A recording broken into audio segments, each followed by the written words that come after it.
नमस्कार, आप देख रहे हैं भाग्य चक्र और मैं हूं आपके साथ अंजलि सिंह। मेरे साथ हैं ज्योतिष आचार्य पंडित अमित पांडे जी। पंडित जी, आपका बहुत बहुत स्वागत है। धन्यवाद आपका। व्यक्ति के जन्म का तिथियों से क्या है संबंध? प्रतिपदा को जन्म लेने वालों का कैसा होता है स्वभाव? तिथियों से कैसे जाने व्यक्ति का भाग्य? देखिए सिर्फ भाग्य चक्र में।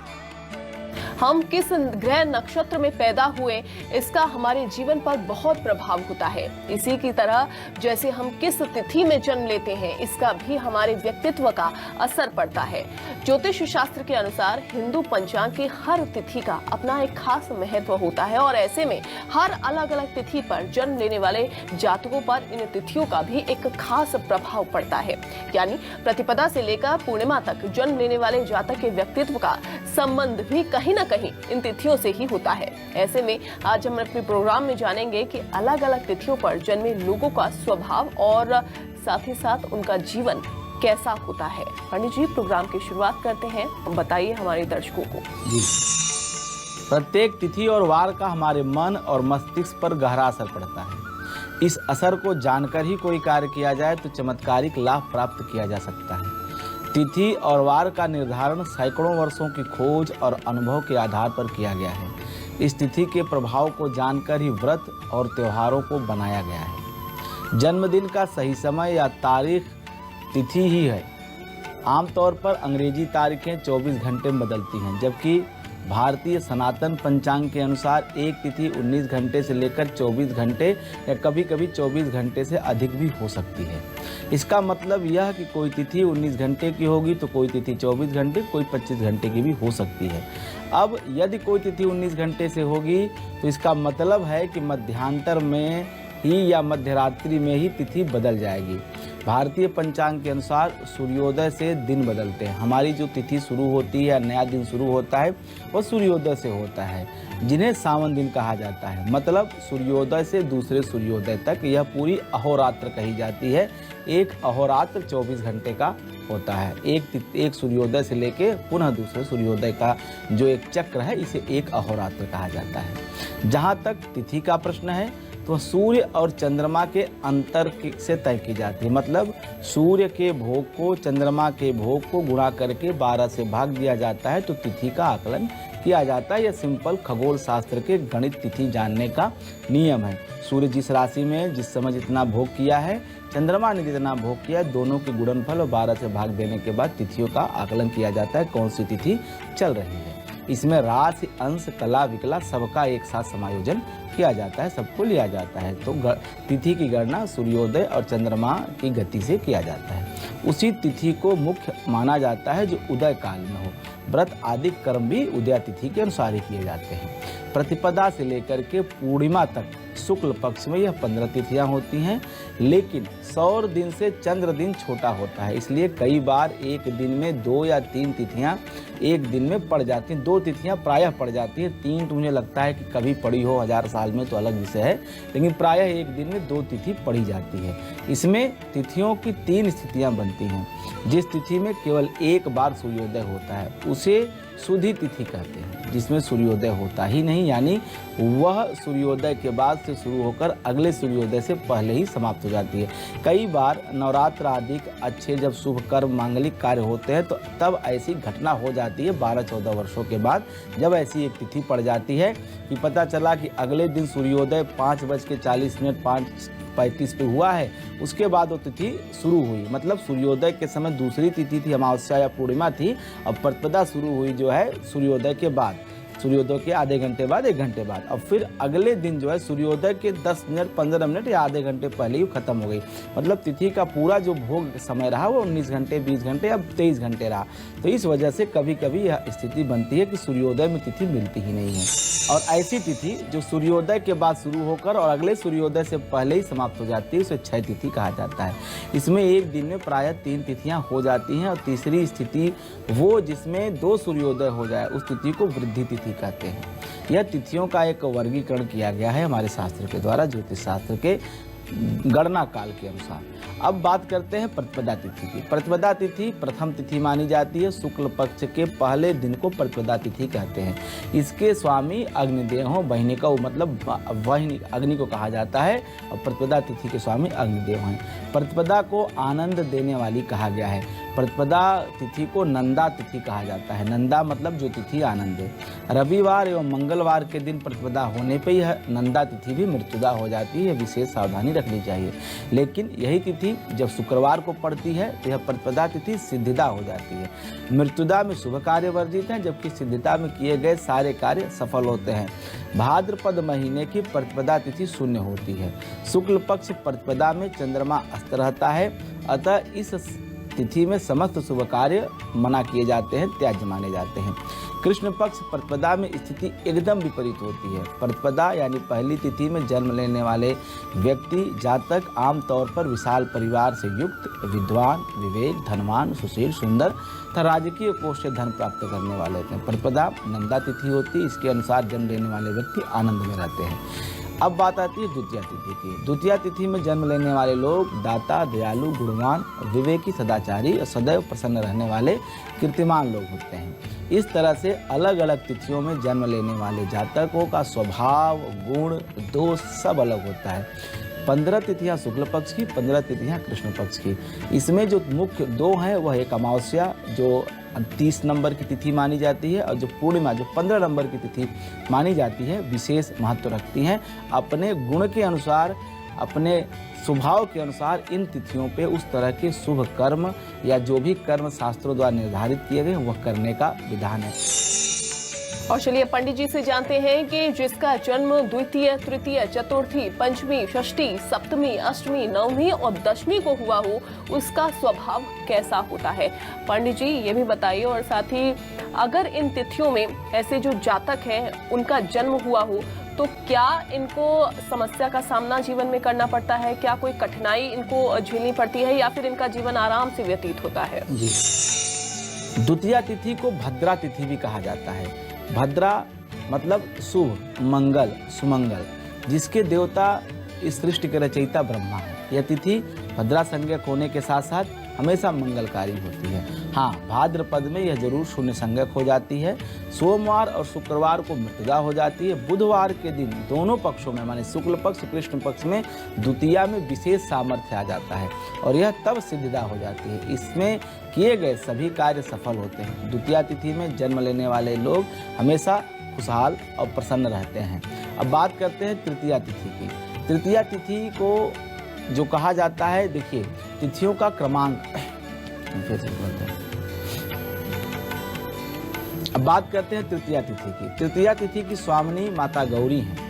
बुधवार को तृतीया तिथि मृत्युदा हो जाती है। मंगलवार को यह तिथि सिद्धदा हो जाती है। शुक्ल और कृष्ण दोनों ही पक्ष की इस तिथि को शिव पूजन निषेध किया जाता है। यह तिथि हमेशा अपने साधकों को आरोग्य देने वाली होती है। तृतीया तिथि में जन्म लेने वाले लोग विद्वान होते हैं, बलिष्ठ होते हैं, जन्म स्थान से दूर निवास करने वाले होते हैं, चतुर परंतु भोग विलास युक्त होते हैं। इस तिथि को जन्म लेने वाले थोड़ा अभिमानी, अहंकारी भी हो सकते हैं। बात करते हैं चतुर्थी तिथि की। चतुर्थी के व्रतों का भी पुराणों में उल्लेख मिलता है। चतुर्थी में व्रत करना विशेष फलदायी होता है, जैसे गणेश चतुर्थी, और चतुर्थी तिथि के स्वामी भी श्री गणेश ही हैं। इस तिथि का नाम हला भी है, और यह तिथि रिक्ता संज्ञक कहलाती है। रिक्ता मतलब जिसमें किया गया कार्य रिक्त हो, रिक्ता का मतलब पूर्ण न होने वाला, अतः इसमें शुभ कार्य वर्जित है। शुभ मांगलिक कार्य रिक्ता तिथि में नहीं किए जाते हैं। यदि चतुर्थी को गुरुवार का दिन आ जाए तो यह तिथि मृत्युदा के स्वरूप धारण कर लेती है, और शनिवार के दिन अगर चतुर्थी तिथि पड़ती है तो यह सिद्धिदा हो जाती है। चतुर्थी के रिक्ता होने के दोष उसे विशेष स्थिति में लगभग समाप्त मान लिया जाता है। चतुर्थी तिथि की दिशा नैऋत्य मानी जाती है, और चतुर्थी के व्रतों का पालन से, गणेश जी के पूजन से तमाम संकटों से मुक्ति मिलती है। संकट नाशक हैं श्री गणेश, और ऐसे में चतुर्थी तिथि में अगर गणेश जी की उपासना की जाए तमाम आर्थिक लाभ प्राप्त होते हैं। सिद्धि बुद्धि के देवता हैं गणेश जी, तो गणेश जी की उपासना चतुर्थी के तिथि के दिन जरूर करनी चाहिए। प्रत्येक माह की 2 चतुर्थी होती है, शुक्ल पक्ष, कृष्ण पक्ष। सभी चतुर्थी की महिमा और महत्व अलग अलग है। चूंकि कुल 12 गणेश होते हैं तो 12 गणेश हर महीने की एक चतुर्थी जो होती है वो श्री गणेश जी को समर्पित है, जिसे संकष्टी चतुर्थी के नाम से हमारे शास्त्र में पुराणों में वर्णन मिलता है। चतुर्थी तिथि में जन्म लेने वाला जातक ज्योतिष के अनुसार साहसी होता है, समझदार होता है, हमेशा समझदारी से धन खर्च करता है, शेयर सट्टा लॉटरी आदमी में अपनी रुचि रखता है, चंचल चित्त और अधिक बोलने वाला होता है। अब बात करते हैं पंचमी तिथि की। पंचमी तिथि में जन्म लेने वाले जातक प्रायः स्वस्थ शरीर के स्वामी होते हैं, स्त्री पुत्र मित्र आदि से सुखी होते हैं, उनके अंदर दया के भाव भी रहते हैं, राजा से भी मान सम्मान प्राप्त करते हैं, परोपकार पर धन खर्च करते हैं। कुल मिलाकर के पंचमी तिथि में जन्म लेने वाले हमेशा अपने जीवन में पूर्णता प्राप्त करते हैं। अब बात करते हैं षष्ठी तिथि की। षष्ठी तिथि में जन्म लेने वाले लोग सत्यवादी, धनवान, पुत्रवान, अत्यंत पराक्रमी, मेहनत करने वाले और हमेशा स्कंद की तरह होते हैं, मतलब उनके काम में साहस दिखाई देता है, परिश्रम दिखाई देता है, रिस्क लेने से डरते नहीं हैं, चतुर होते हैं, समाज में मान सम्मान प्रतिष्ठा भी प्राप्त करते हैं। हाँ, इतना जरूर है क्योंकि जैसा मैंने कहा कि देव सेना नायक स्कंद हैं, तो ऐसे लोगों के शरीर पे कभी चोट या घाव के निशान भी हो सकते हैं, चोट चपेट लड़ाई झगड़े में लग जाते हैं। अब बात करते हैं सप्तमी तिथि की। सप्तमी तिथि में जन्मे हुए जातक गुणाग्राही होते हैं, ज्ञानी होते हैं, साधु स्वभाव के होते हैं, हमेशा देव कार्य में रुचि लेते हैं, देवताओं के भक्त होते हैं, ईश्वर भक्त होते हैं, हमेशा शत्रुओं से समझौता करके चलते हैं, मतलब इनके कोई शत्रु नहीं होते हैं, विरोधी होते भी हैं तो कुछ दिन बाद जो है अपने आप इनका पीछा छोड़ देते हैं। हाँ, परंतु इनके अंदर दूसरों की संपत्ति को देख करके, दूसरों के वैभव को देख करके थोड़ा सा इनके अंदर ईर्ष्या उत्पन्न होती है और उसे प्राप्त करने की महत्वाकांक्षा जन्म लेती है। अच्छी बात है, प्रतिस्पर्धा होगी, जब आपके मन में कोई चीज़ पाने की इच्छा होगी तभी आपकी प्रगति होगी। और प्रायः ऐसा देखा जाता है कि सप्तमी तिथि पे जन्म लेने वाले जातकों को कन्या संतान अधिक प्राप्त होती हैं। ऐसे लोगों के ऊपर हमेशा स्कंद की कृपा होती है, कार्तिकेय भगवान की भी कृपा होती है और श्री सूर्य नारायण की भी कृपा होती है। एक बात विशेष बता दूं कि सूर्य सप्तमी का विधान पूजन का हमारे शास्त्र में है, तो जिन जातकों की जन्म सप्तमी तिथि को हुआ है उन्हें भगवान श्री सूर्य नारायण की आराधना जरूर करनी चाहिए, सूर्य सप्तमी का व्रत जरूर करना चाहिए। अब बात करते हैं अष्टमी तिथि। अष्टमी तिथि के जन्म लेने वाले जातक हमेशा सुखी रहते हैं, सुख संपत्ति से युक्त, दयालु, स्त्री से अनुरक्त और चंचल प्रकृति वाले होते हैं। ऐसे लोगों की शिक्षा दीक्षा में सरकार भी सहयोग करती है और ऐसे लोग हमेशा अपने काम को बड़ी निष्ठा और श्रद्धा से पूर्ण भी करते हैं। जिन लोगों का जन्म नवमी तिथि में हुआ है वह कटुभाषी होते हैं, थोड़ा सा कटु वचन बोलते हैं, हमेशा वो ऐसे लोगों का विरोध करते हैं जो उन्हें अच्छी सलाह देता है, मतलब ये किसी की सलाह मानना ही नहीं चाहते, अपने ऊपर किसी को ये समझते ही नहीं, सबसे अधिक स्वयं को विद्वान समझते हैं। और अब पंडित जी से जानते हैं कि जिस बच्चे का जन्म एकादशी और त्रयोदशी तिथि को होता है उस बच्चे का स्वभाव कैसा होता है। पंडित जी बताइए, जिस बच्चे का जन्म एकादशी और त्रयोदशी तिथि को होता है उस बच्चे का स्वभाव कैसा होगा और भविष्य ऐसे बच्चों का कैसा रहता है। जी, सभी व्रतों में सबसे बड़ा व्रत एकादशी का है। श्री नारायण को समर्पित है यह एकादशी का व्रत। महीने में 2 एकादशी होती है, यानी महीने में 2 बार और वर्ष में 365 दिन में मात्र 24 बार नियम पूर्वक व्रत रखना पड़ता है। चंद्रमा की स्थिति के कारण व्यक्ति की मानसिक और शारीरिक स्थिति खराब या अच्छी होती है। जब हम कुंडली देखते हैं तो चंद्रमा को मुख्य बीज मानते हैं किसी भी कुंडली में। चंद्रमा मनसो जाता, हमारा ऋग्वेद भी कहता है और यह पुरुषोक्त का मंत्र है कि चंद्रमा मनसो जाता, चंद्रमा मन का कारक है। चंद्रमा की स्थिति का प्रत्येक व्यक्ति पर असर जरूर पड़ता है।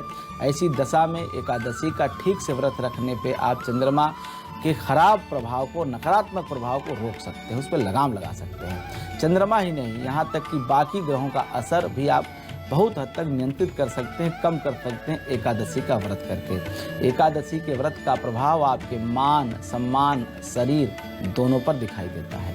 एकादशी के व्रत से आप अशुभ संस्कारों को भी नष्ट कर सकते हैं। पुराणों के अनुसार जो व्यक्ति एकादशी का व्रत रहता है वह जीवन में सभी संकटों से मुक्त होता है, कभी संकटों से नहीं गिरता। उनके जीवन में धन और समृद्धि बनी रहती है।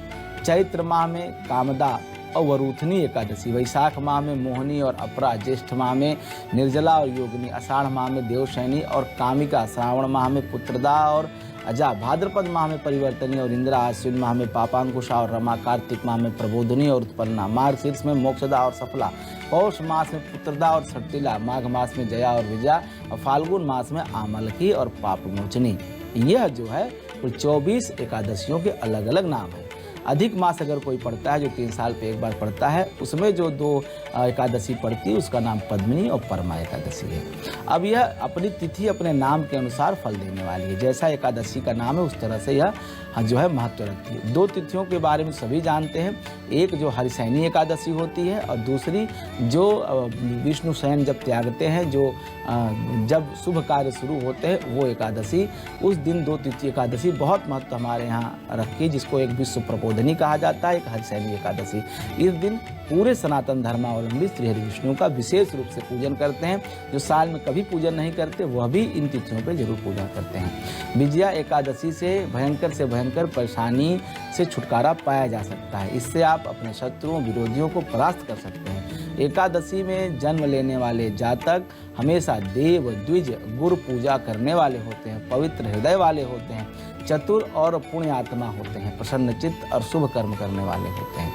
लेकिन एक बात मैं अपने दर्शकों को बता दूं, विशेष करके जो हमारी महिला दर्शक इस कार्यक्रम को देख रही हैं, आप एकादशी का व्रत न करें। जब भी आप एकादशी का व्रत करें तो अपने पति के साथ करें। जब दोनों युगल रूप से आप एकादशी का व्रत करते हैं तभी करें, अन्यथा एकादशी व्रत करने की आवश्यकता आपको नहीं है। एकादशी का स्त्री को तभी व्रत करना चाहिए जब उनके पति उनके साथ करें या उनके पति असहज हों करने में और उनकी आज्ञा से आप व्रत करें, तभी आप एकादशी व्रत करें, तभी यह फलित होती है। एक विशेष यह जो है एक अपवाद के स्वरूप में एकादशी के विषय में शास्त्र में यह नियम बनाया है और इस नियम का पालन सभी सनातन धर्मावलंबी महिलाओं को करना चाहिए। अब बात करते हैं द्वादशी तिथि की। द्वादशी तिथि में जन्म लेने वाले जातक व्यवहार कुशल होते हैं, जल क्रीड़ा के प्रेमी, अर्थात उन्हें जल में आनंद मिलता है, राज शक्ति के सेवक, आनंददाता और हमेशा मस्त रहने की प्रवृत्ति वाले होते हैं। ऐसे व्यक्ति अपने द्वारा बनाए गए मकान में सुखपूर्वक निवास करते हैं।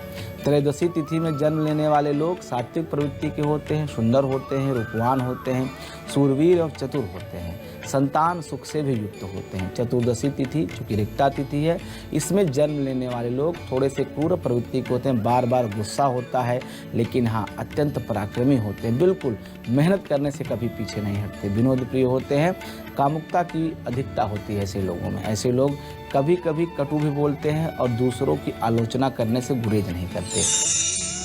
तो पंडित जी ने अभी आपको बताया कि जो बच्चे एकादशी और त्रयोदशी के दिन जन्मे हैं उनका स्वभाव कैसा रहेगा, लेकिन आप पंडित जी से जानते हैं कि जिन बच्चे का जन्म पूर्णिमा और अमावस तिथि को होता है वो किस तरह के स्वभाव वाले होते हैं। पंडित जी बताइए। जी, पूर्णिमा के दिन व्यक्ति को सावधान रहना चाहिए। सावधान जब मैं कह रहा हूँ तो यहाँ इससे मतलब है आप अपनी मानसिक स्थिति को नियंत्रित रखें, क्योंकि इस दिन काफ़ी मानसिक हलचल बढ़ जाती है। पूर्णिमा के तिथि के दिन रात में चंद्रमा अपनी पूर्ण कला से अंतरिक्ष में क्षितिज पे उदय होता है और इस दिन व्यक्ति के विचार जो भी वह सोचता है करता है वह प्रबल हो सकता है, वह नकारात्मक भी हो सकता है, सकारात्मक भी हो सकता है। यदि आप शुक्ल पक्ष में पैदा हुए हैं रात के समय तब तो आपके लिए बहुत अच्छा है, क्योंकि पूर्णिमा तिथि में और जब शुक्ल पक्ष में आपका जन्म सप्तमी के बाद हुआ है तो निश्चित रूप से आप सकारात्मक सोच के होंगे। लेकिन इसके विपरीत अगर आपका जन्म दिन में हुआ है तो उस दिन अगर पूर्णिमा तिथि है तो कहीं ना कहीं आपके ऊपर नकारात्मक विचार हावी होंगे।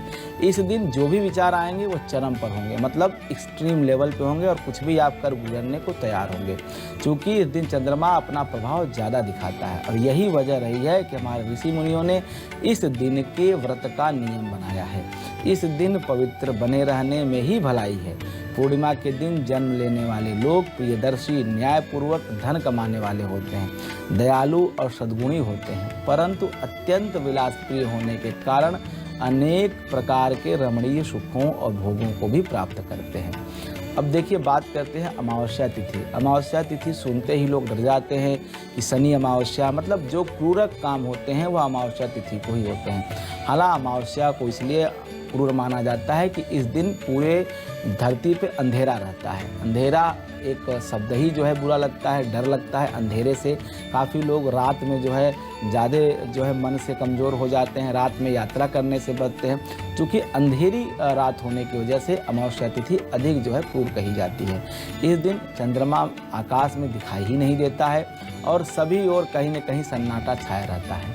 अमावस्या तिथि को जन्म लेने वाले लोग अत्यंत शांत स्वभाव, माता पिता के भक्त, आत्मचिंतनशील, आत्मकेंद्रित, परिश्रम से धन उपार्जन करने वाले, आवागमनशील, लोकमान्य, परंतु क्रांत एवं हर्ष से रहित कृषकाय होते हैं। लेकिन मैं आपको बता दूं कि यह तभी जो फल मैंने आपको अमावस्या के बोले हैं, ये तभी फल आपको प्राप्त होंगे अगर अमावस्या तिथि में रात्रि को जन्म हुआ है।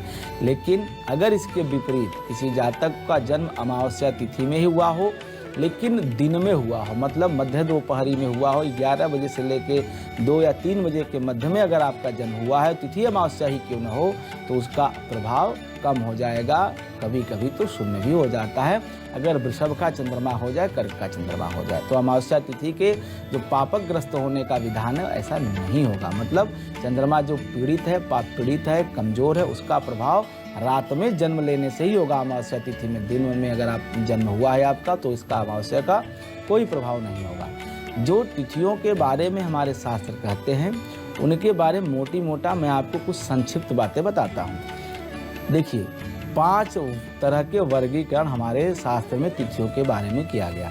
सबसे पहले नंदा, दूसरे स्थान पे भद्रा, तीसरे पे जया, चौथे पे रिक्ता और 5वें पे पूर्णा। नंदा, भद्रा, जया, रिक्ता, पूर्णा। नंदा जैसे नाम से स्पष्ट है, आनंद की बात। तो नंदा शुरू होती है प्रतिपदा से और 1, अब 5 जोड़ते जाइए, 1, 6, 11, ये हो गई नंदा। अब दूसरी बारी आती है भद्रा की।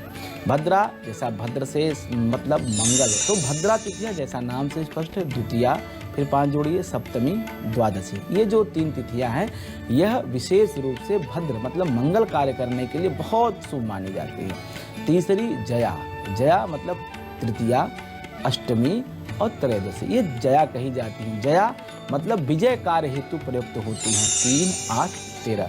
अब बारी आती है रिक्ता की। 4, 9 और 14, ये जो 3 तिथियां हैं, चतुर्थी, नवमी, चतुर्दशी, रिक्ता तिथि कही जाती है। रिक्ता जैसा का नाम से स्पष्ट है कि कमी, रिक्त रह गया, मतलब कुछ न कुछ खाली है। तो ऐसे में इन तिथियों का प्रयोग प्रायः शास्त्र में षट कर्म में किया जाता है। अब बात करते हैं पूर्णा तिथि की। पूर्णा तिथि मतलब पंचमी, दशमी और पूर्णिमा। यह जो है पूर्णिमा तिथि जो होती है, ये पूर्णा कही जाती है। मतलब इसमें किया गया कोई भी कार्य, इसमें शुरू किया गया कोई भी कार्य कभी अपूर्ण नहीं रहता है। जैसे आप कोई काम बार बार शुरू करते हैं लेकिन वह पूर्ण नहीं होता है। नाना प्रकार के उद्यम कर लिए हों लेकिन सब फेल कर जाता है। आप कभी भी उसे पूर्ण कर ही नहीं पा रहे हैं, हर समय आधे में ही छोड़ देना पड़ता है। मेरे कहने से उस कार्य को पुनः आरंभ करिए। जब पूर्णा तिथि हो, पंचमी हो, दशमी हो, पूर्णिमा तिथि हो, उस तिथि से आरंभ करेंगे, निश्चित रूप से वह कार्य आपका समय से पूर्ण हो जाएगा। तो पंडित जी ने आज आपको जन्म तिथि के अनुसार भविष्य कैसा रहने वाला है आपका, वो आपको विस्तार से बताया है। पंडित जी आपका बहुत बहुत शुक्रिया। जी धन्यवाद। भाग्य चक्र में आज बस इतना ही। आगे के एपिसोड में हम कुछ और विषयों पर पंडित जी से विस्तार से चर्चा करेंगे, लेकिन आज हमें इजाजत दीजिए और आप देखते रहिए न्यूज़ 24 मध्य प्रदेश छत्तीसगढ़। नमस्कार। नमस्कार।